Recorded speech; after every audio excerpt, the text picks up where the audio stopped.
Thank you and good afternoon, and thank you once again for always being a part of the show that is the Pyramid Show, which airs every Sunday from 3 to 4 p.m. here live on Joy News Television. Today we focus our discussion from what we started from last week, that is the fire safety requirement you need in your house and also its importance. We shall be delving deeper into the use of fire-rated materials, and also in modern times experts are saying that homeowners compromise on their safety because of security, and this is what they mean. Most of us have burglar proofs and security doors put in place of places where are deemed to be escape route in the event of fire outbreak. But before we get into that, it's most important that I tell you this good news that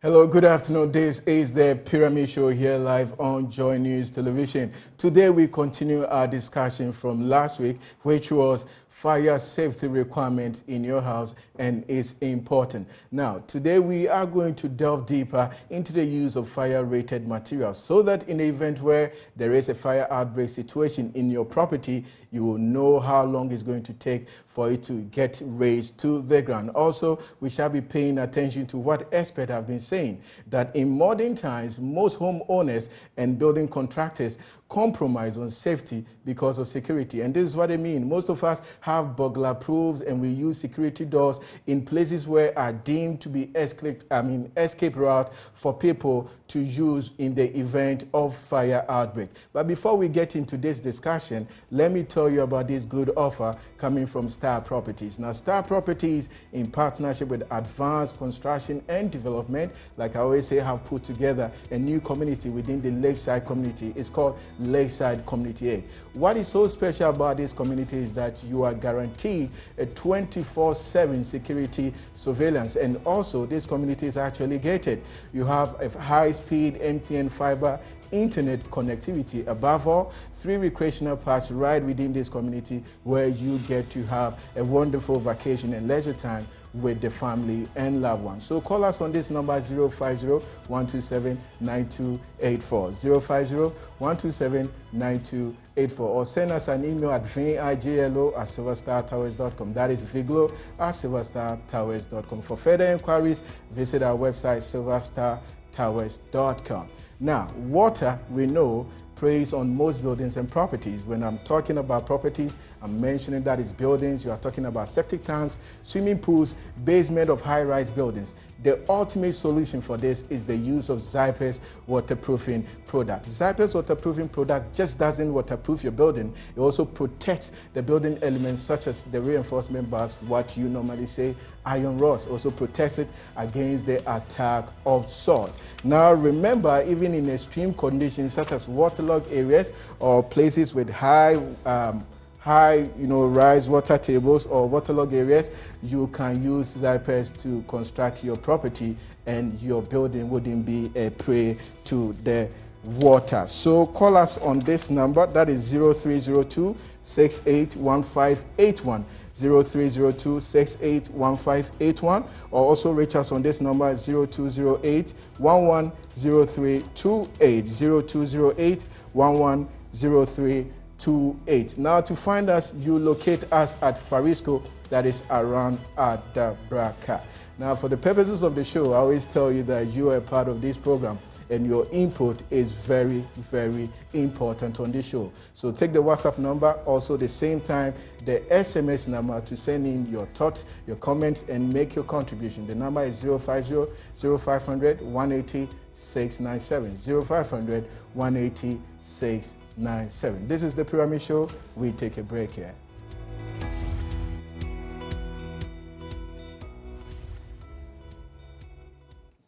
Thank you very much for staying with us. This program is live here on Joy News Television. My name is Emmanuel Owusansa.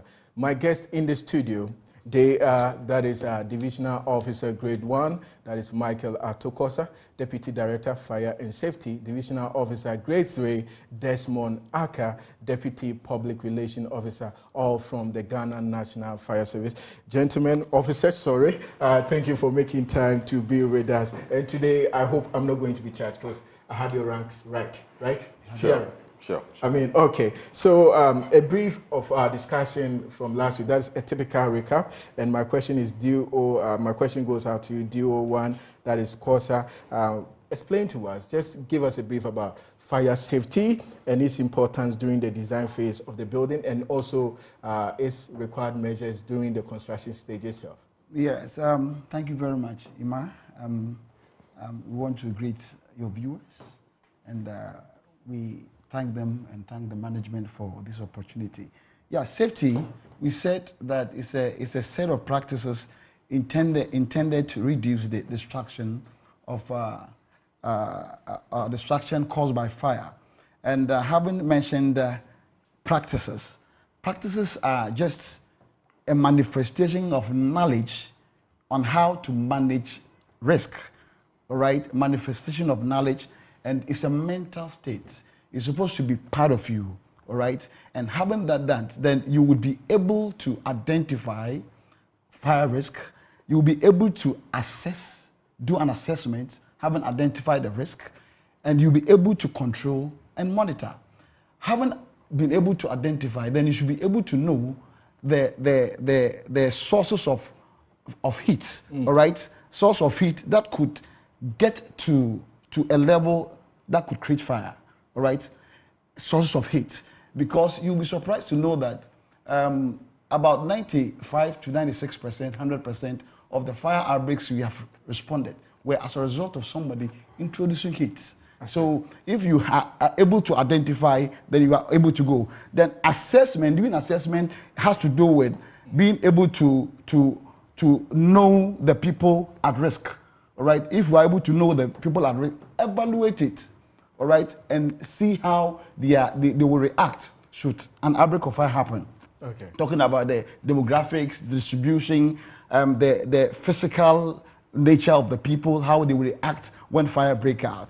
Now, when you are able to do all that, all right, that I told you, it all has to do with mental and this, and then we talk about behavioral and attitudes that contribute so much. You may have the protocols, you may have every gadget that would detect, that would use to fight fire and all that, but when you have the wrong attitude, from the basic, you get it wrong. Okay. All right. Okay. So it comes with dimensions. And dimensions. Right? Attitudinal dimension, preventive dimension, protective dimension, and structural dimension. Now, I would want you to touch on the importance of fire safety during the design stage and even the construction process. Yes, during the design, you are required to know the purpose at which for which the building is being put. All right. Mm-hmm. So you incorporate, having known the purpose, then it's required by law to have the alarm systems, to have the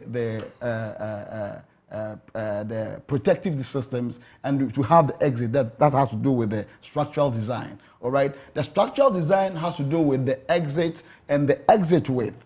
It is said that when you are, for instance, putting up a building meant to be used as a bank, you know the number of people per time that are allowed in the banking hall, then you would be able to create exit, which is commensurate to as at when they gather, and should something happen, they'll be able to evacuate. Per the rule of thumb, you are allowed to, or people in the building are allowed to, about 40 of them should be able to exit within a minute. That's when you have the standard door of 500 millimeters or 0.25 millimeters. So anything less than that, it means that it's suicidal. So looking at it, then we are talking about the three E's, the engineering, the education, and enforcement. So when it comes to the engineering, then you also look at the fiber of the building, what you are using the building for, the claddings, the design, and its fire ratings, how it will be able to sustain the fire till the occupancy are able to escape. Now, DO3, my question to you, a brief recap, is how does the service keep up with its mandate of providing technical advice for building plan, and also the procedure to the process to acquisition of building permit and fire certificate, ultimately the cost also involved in that? Right, thank you for having us. When it comes to keeping up with our mandate of giving technical advice on buildings, we do so by constantly reviewing the plans that are submitted to the service.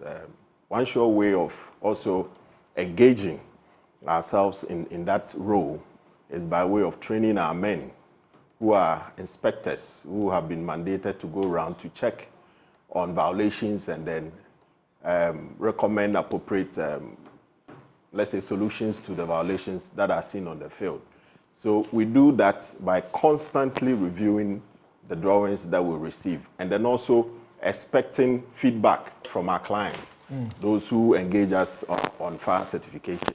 When it comes to fire certification cost, it basically depends on the size of your floors or the size of the building that you are presenting to be issued with a fire certificate. So ordinarily, if the building size, if the square meter of your plan is big, it is expected that you will pay a higher cost for securing the fire certificate.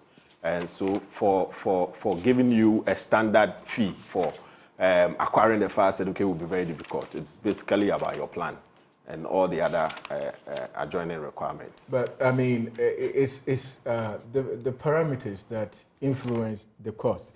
Is it quite different from that of a residential property and that of a commercial building? Yes. Once you submit your drawings, I mean, we have standard calculations that we do.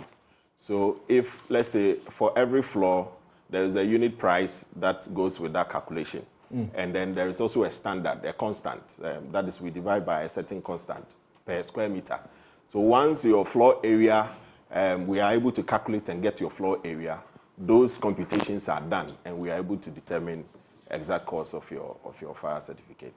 DO1 cost, for existing structures, what is the procedure for, its fire safety measures? What already the building is existing. So what am I supposed to do? That is it. You would submit your application before you would have an intention to operate a business in an existing facility. You let us know the kind of business that would inform us, or let us know the activities that would be carried out in that facility. That would help us prescribe the rightful recommendations for you. Then the activities will tell us the prevailing hazards. The basic and line of recommendation has to do with the warning systems and protection, that is equipment, and that's extinguishers, and the exits, knowing the number of people that would gather per time, all right? Apart from that, if there are other things that have to be considered, maybe you have flammables, maybe you have other things that require other recommendations that has to do with flooding system, sprinklers and all that, we do that. But it's more expensive when the building is already there and you want to operate in that facility. Then it may require an additional alterations that will conform to standards so that you become fire safety compliance. Then it would follow the same processes. You buy your form, you submit, you pay for it, you come and do an assessment to know the exposures, vis-a-vis what we do, whether they will be compatible, all right? Then the recommendations are made, conceptual reports are done, then we submit to the chief officer for consideration. Now, DO3, is it mandatory for every building to acquire that is a fire certificate, respective of that is a residential property and a commercial property? Sure. If you look at the provisions made in the Fire Precaution Premises Regulation that was promulgated in 2003, and it amended Legislative Instrument 2249, it requires all facilities to have a fire certificate per these two laws that I've made mention of.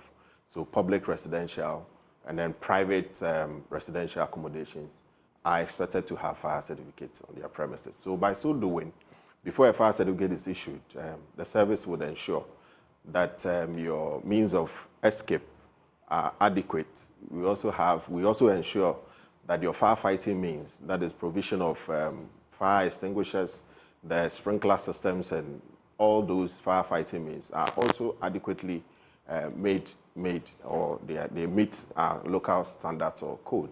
And then also early detection and warning systems are also fitted.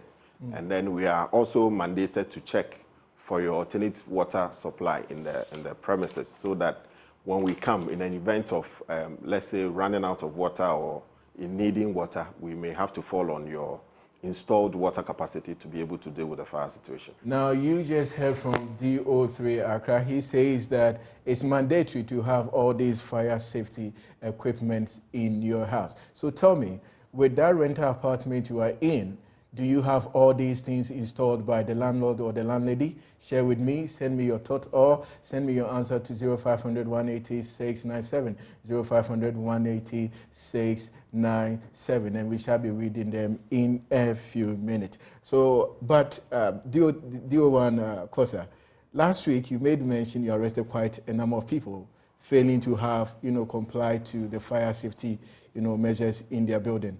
But it looks as if it was just towards owners of, occupants of commercial properties, not that of residential owners or occupants. Yes, because as we discussed this issue, the law is quite loud on the public facilities, though it's been amended in respect of a new LI that was passed in 2023 or 2003. Okay. That's the amendment. And that's LIS 2249. It's not operational yet, but then the public buildings are required as required by law. So having failed to acquire that or do that, it's a violation, and it is an offense. It's a crime, as being stated in our law. That is Regulation 3.4, right? 3.4 that says that a proponent who fails to acquire a fire certificate commits an offense, and it's punishable by imprisonment or a fine, which is not less than 250 penalty units. So if we're doing that, but then before you are arrested and taken before a competent court of competent jurisdiction, you are supposed to be informed, educated. You are taken through a procedure, all right? One, you'll be served, all right, that your facility needs to be certified. If you fail to do that, a reminder will be given and a follow-up will be done. And if you are reluctant to do that, then we take you before the court of law. So now, can a building be exempted from, acquiring a fire safety certificate? Is there any time, at any point, a particular building is exempted? Yeah, there's a provision that allows that, but you must to give a reasonable, there must be a reasonable grounds for the chief officer to consider. And the chief officer will also refer the matter to the council, Fire Service Council, to determine whether that application meets or it's acceptable. So typically the excuse that will make you exempt a building, a typical excuse, an example. A professional like the military base, armory, prisons, yard, sensitive places, that notwithstanding, even that, for example, in the prison yard, we have infirmary, all right? And we have other regulators that think that in the processes of acquiring their certificate would ask that fire service or fire certificate is a prerequisite. So that they would come and apply for fire certificates, not necessarily for the whole prison premises, but then for the infirmary before HIFRA will consider giving you a certificate. Now, DO3 Aka, we are talking about fire certificate. We've seen events come up. Typically, what happened, not to remind people of the pain, but the main knife situation even at the stadium. We talk about music awards, we are talking about, festivals. Do such event organizers have to acquire fire certificate? Yes, per experience, some of them do come to... Is it a must or is that their free will? It's a must, but we live in a society where people want to cut corners and always want to dodge regulators when it comes to event planning.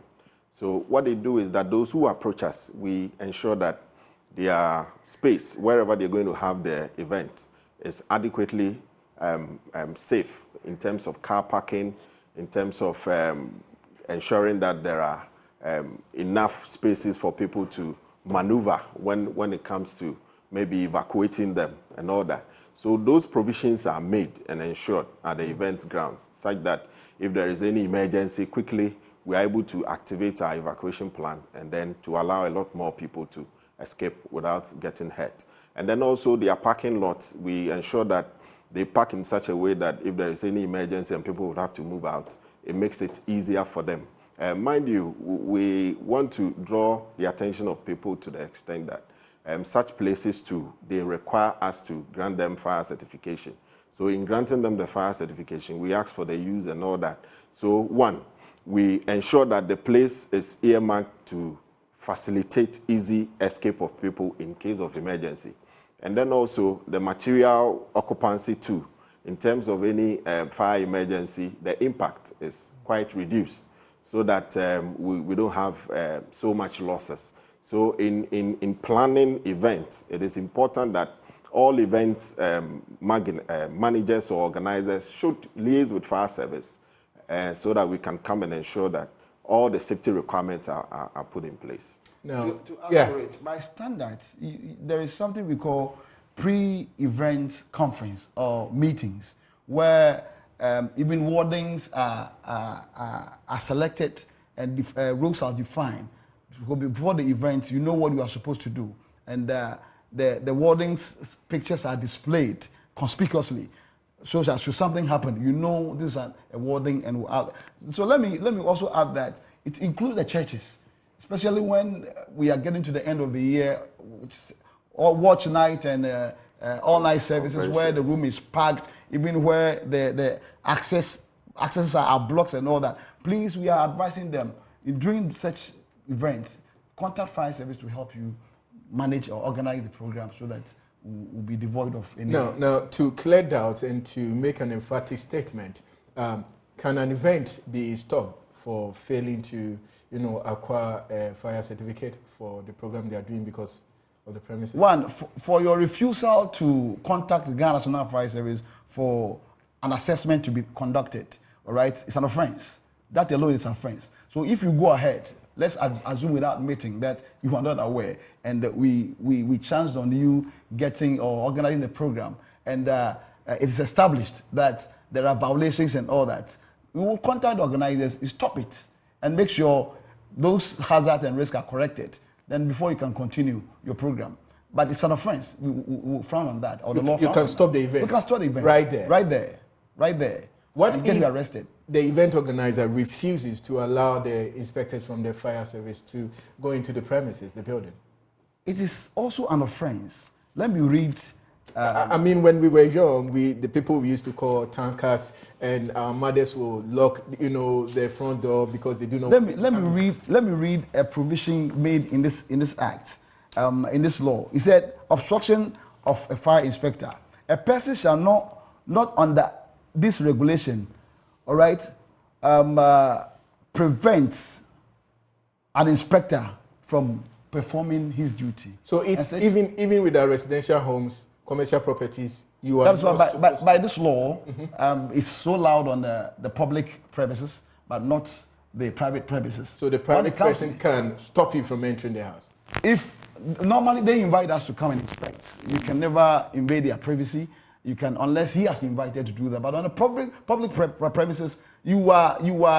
It's an offense to obstruct an inspector when he have every reasonable grounds that there is a violation. Okay. And even that, maybe a letter will be reading to you. All right, will be quite civil. A letter will be reading to you that an inspector will visit you. But at times, it's required that will come unannounced. When you do that, you are able to catch them napping. All right, and get them. Otherwise, when they hear you are coming, quickly they will cover up, and you think there's nothing there. It is when you go there, you surprise them, you conduct your inspection, identify those things. When it's established, you correct them, and you move on. Now, the reality here in Ghana is most people build with predominantly that's blocks, sand, and these materials are not fire rated. We see a lot of people go to the roadside, talk to these vendors, and they supply them. Yet, according to the fire code, it's best when construction is done with fire-rated materials. DO3, what do you have to say? And how do we get to know that, how do we ascertain the fire rating for the sands we buy, the chippings we buy, the blocks we are buying, and if possibly the cement and the TNJs we are using?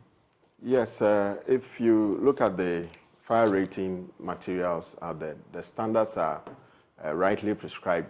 If you get into the standards of Ghana Standards Authority, they have all these standards there.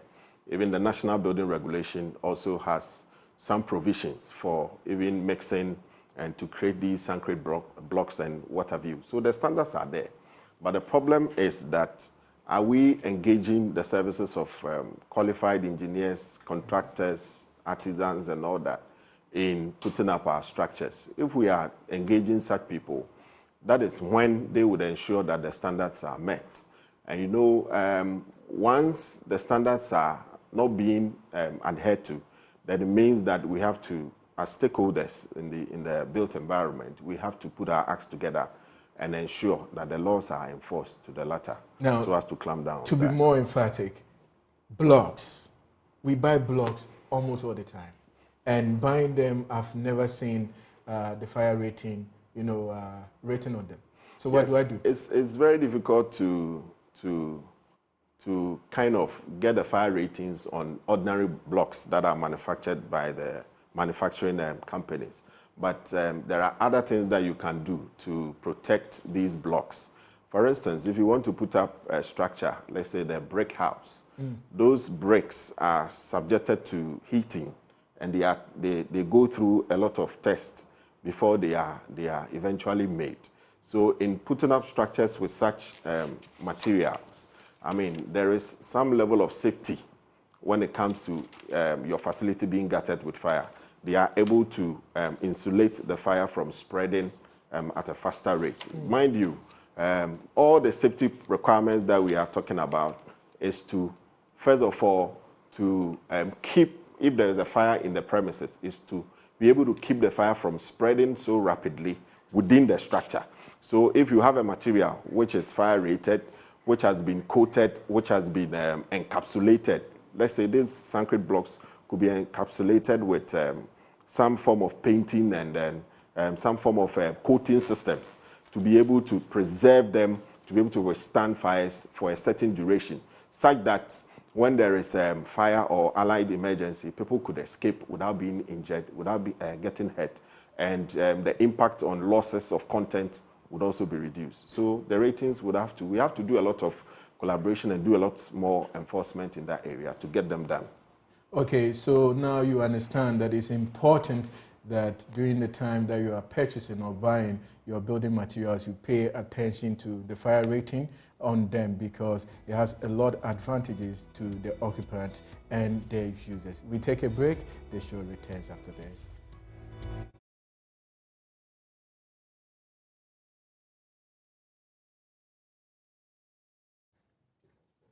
Welcome back to the Pyramid Show. Now it's time for your reactions, and Audrey Duchikafu is here. Now, Audrey, before you go, I was about to ask you where your glass shoes are. I don't know if you understand what I'm saying. At home. So thank you, Emmanuel. Today on our interactive segment, we are asking you, what are some of the fire safety precautions to avert fire outbreaks at your home? So you can join our interactivity by sending in your messages on WhatsApp at 0500-180-697. You can also send in an SMS on that same number, 0500-180-697. So we dive right into our comments for the day. And our first question coming in is from Oyibo Boatin from Achiman UAB in Kumasi. Fire safety is very necessary for all buildings. Thank you for that wonderful education. You're welcome, Oyibo. Please, I want to know the enforcement plans the Ghana National Fire Service is putting in place to ensure fire safety acquisition. As far as fire certificates is concerned, what is the relationship between the fire service and the assemblies in terms of acquiring building permits? You can keep sending us your messages. It's on WhatsApp 0500-180-697. Good afternoon. Please, is it mandatory by law for every trading store such as pharmacy, electrical parts, building materials, and many more for them to acquire fire extinguishers, and which type of extinguisher? That's from Ali Baba from Medina. Our next comment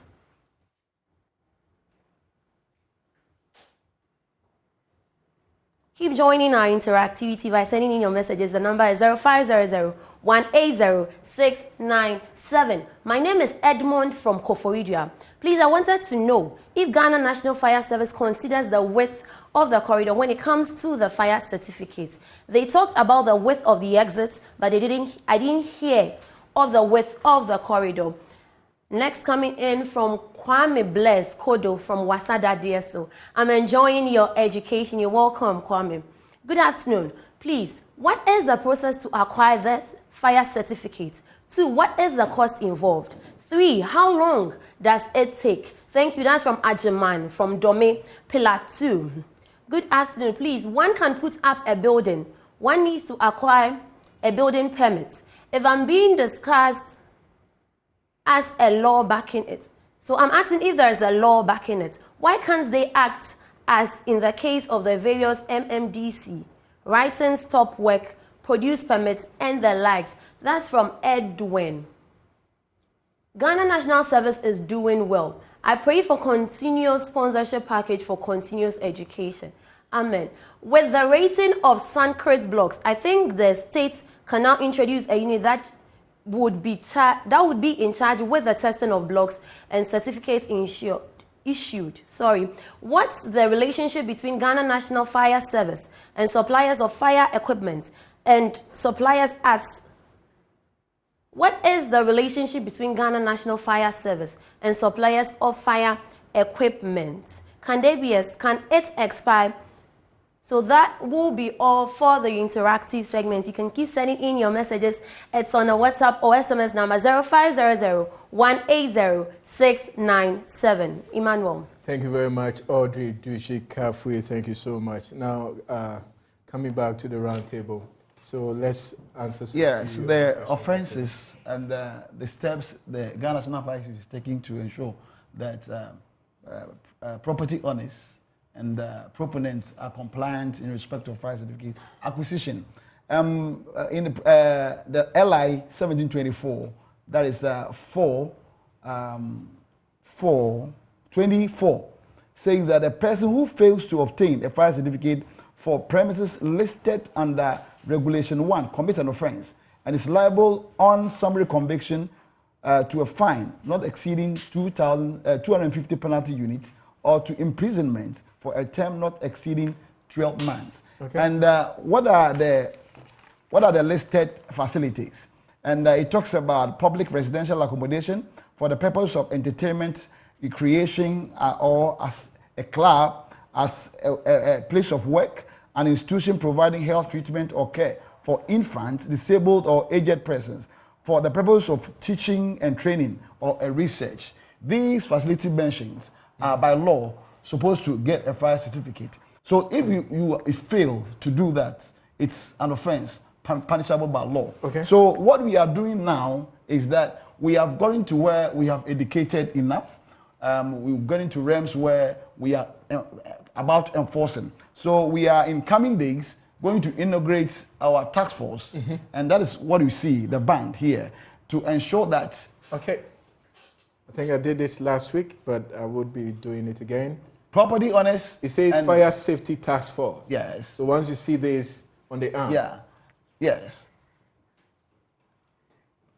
On the arm, they will be coming to you to inspect your facility, whether you are safety compliant, do you have a certificate, and when you acquire the certificate, it must be conspicuously displayed so that immediately you enter the reception, it is there, displayed. Okay. Failing to display is also an offense, all right?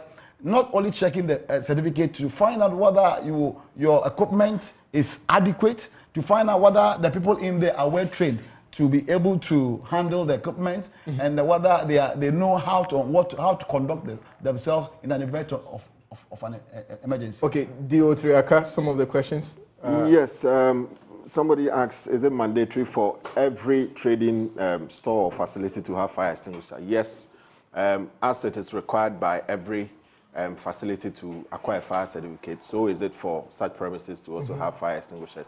So we recommend that for such facilities, you get dry chemical extinguisher, powder extinguisher at your shop facility. But even before that, we would have to come and then do an assessment of your place, know the content for what you are selling to the public. If it is a pharmaceutical shop, you are selling drugs and all that, probably we may be considering some carbon dioxide fire extinguisher for you as well. So it is a requirement for all premises to have extinguishers. And let me deal with this question as to whether the Ghana National Fire Service, the relationship between the suppliers and the Ghana National Fire Service. I think that all those who deal in fire equipment are registered, and they are registered with us, and we give you a permit for you to be able to either import, provide consultancy services, and any other category stated in the permit. So can I ask for your services with the installation of these fire warning systems? Yes, we can, and we would give you the list of a service provider who are in good standing. You would see a lot of people standing on the shoulders of the road, selling extinguishers and all that. The roles of this task force are defined such that very soon we'll clamp down on them to ensure that those who sell fake extinguishers are arrested. Because instead of the extinguisher extinguishing fire, it rather fuels it. Yeah, recently we had a discussion with the DVLA because by law they are not mandated to sell extinguishers.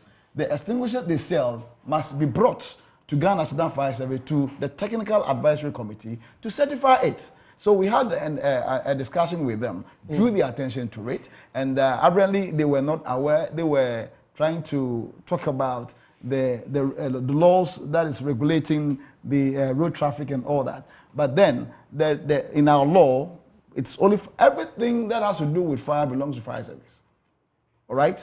If it has to do with importation of equipment, a letter must be written by the chief officer, all right, certified by the TAC for you to get the clearance before you clear your product. So we have a good relationship. But so if anybody wants to hire the services of a consultant, you need to get in touch with the fire service to find out whether they are registered or they are in good standing. Okay. Now, most people nowadays typically only pay attention to security.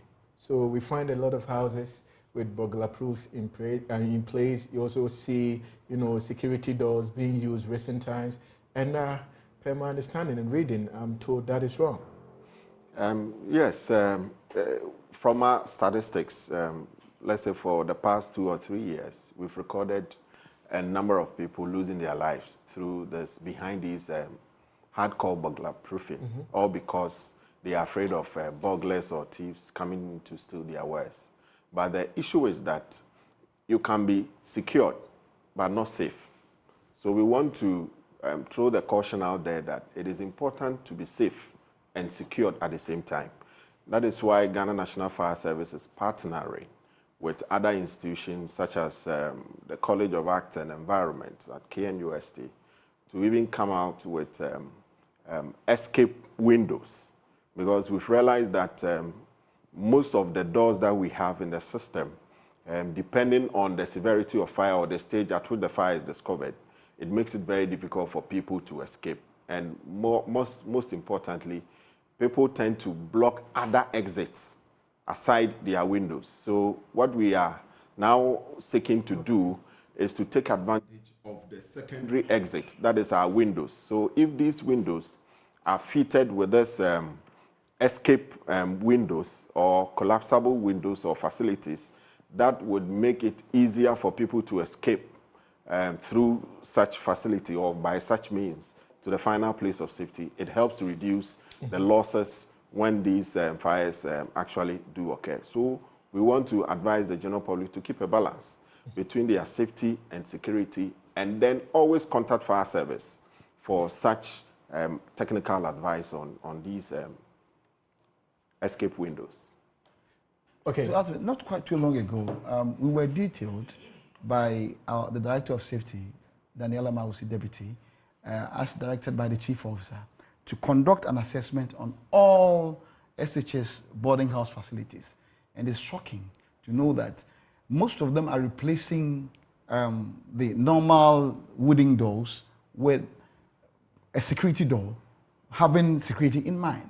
And it's what they don't know is that should fire break out, because that door is not fire rated, All right. So using security door is not wrong, but it should be fire rated. Okay. It should be fire rated. Otherwise, when it happens, because it's not fire rated, the expansion rate is so rapid that you can't even open when you want to escape. So very soon, a press release would be issued on that matter, so that corrections are done on this, because it's quite dangerous having our students in the dormitories and having the security door fixed, and when something happened, it expands and it's locked at all corners and they are not able to open. So please, you are permitted to use a security door, but it must be fire rated. So you are permitted to use a security door, but it must be fire rated. So you can read that on the boxes or on the product to understand the fire rating on the property, the material you are buying. When we come back after this break, they shall be explaining to us what the rating are and how it works. But before we go, take your home ownership plan a notch higher the Republic Bank way. As pace setters in the mortgage business, we offer you faster processing time, ultra low interest rates, and you can choose from a long list of our partner developers, whether it is a home purchase, home equity, home completion, or home improvement. We have your back. Talk to us, our mortgage specialist today. Call or WhatsApp us on this number, that's 050-109649, 0540-109649, or 0540-109909, 0540-109909. Kindly also follow us at Republic Bank on all social media platforms for regular updates. Republic Bank, we are the one for you. The show takes a break.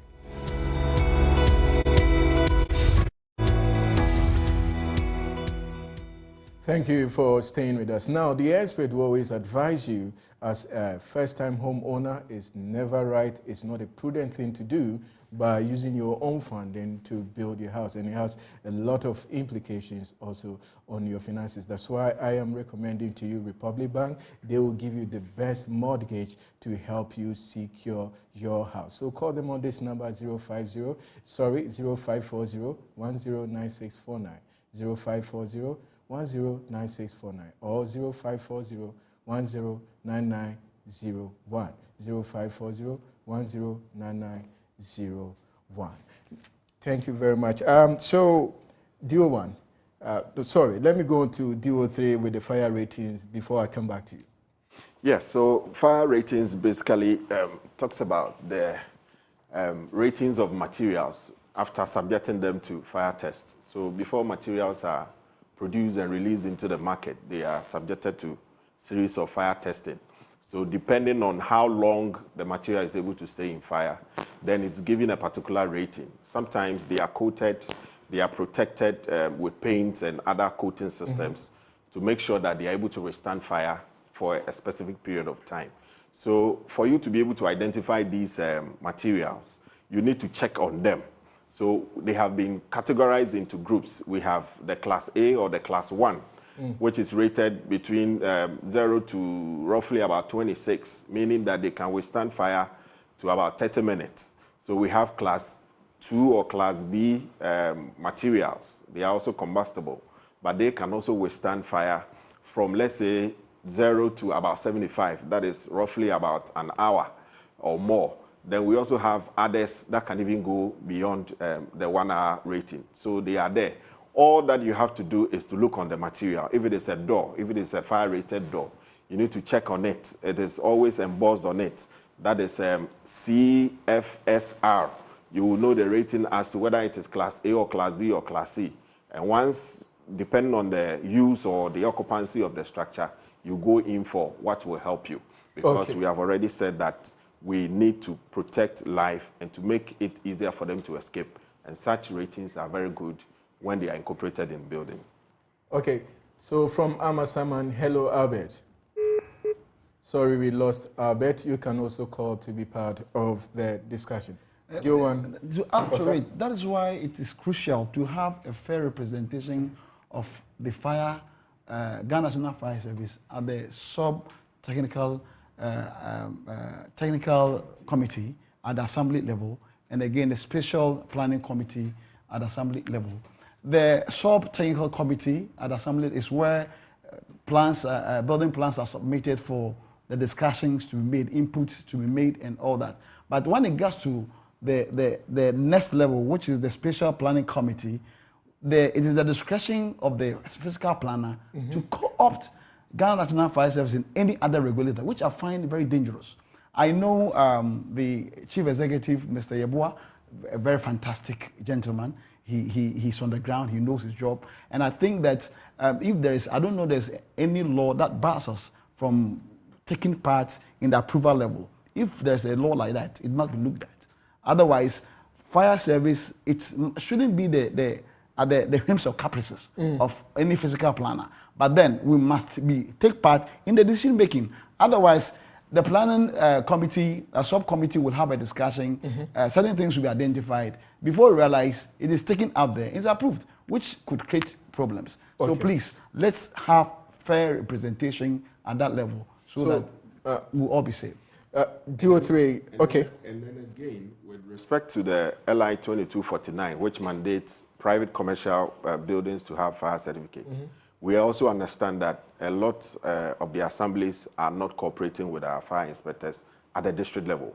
It is about time the MMDFOs also become assertive and ensure that the assemblies get to know of these laws, the provisions in it, so that once a proponent presents his or her plans to acquire a building permit, they are also subjected to acquire these home fire certificates, and by which fire extinguishers, smoke alarms, and other signages will be provided in such enclaves, so that the huge number of domestic fires that we've been experiencing over the years, at least almost every year we experience about 40%, so that such fires will also be brought to the minimum, and losses are also brought to the barest minimum. So we want to ensure that those collaborations are done. Okay, so hello, Samson. Hello. Eva. Yes, sir. Please go on. Thank you. I think the gentlemen are doing very well, and we want more of it.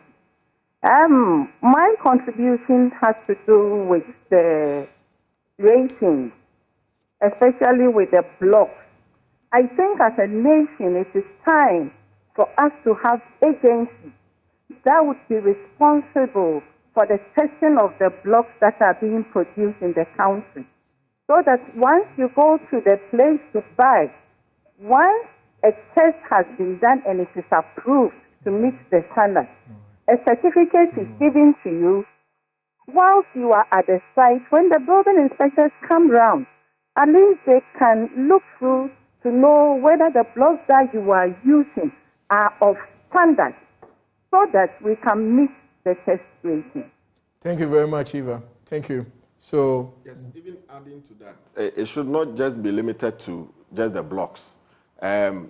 Permitting has to also be issued, especially during construction, where we have hot works being undertaken, so that before any hot work is done, the person must also be, by law, there has to be provisions. I have not seen any law, so that the person will be given the required permitting and all the safety provisions are made, so that hot works during constructions that lead to catastrophic fires are also brought to the bearers. Okay, so before we go, my last question, what is the service doing to ensure adequate fire safety across the country? Yes, the last time I said that for the past 50, 60 years, we have been educating the masses on fire prevention and fire safety. I think we have done creditably well. For the past 18 months, we also saw that we were deficit in trying to reach the masses. Therefore, we took the gospel according to fire safety to social media. And just Facebook alone, we've been able to reach a certain populace to a tune of roughly about 50K within 18 months. So it tells us that if given the chance, given the adequate resources, given the needed support by the public which we serve, we'll be able to reach a lot more with this fire prevention and fire safety education.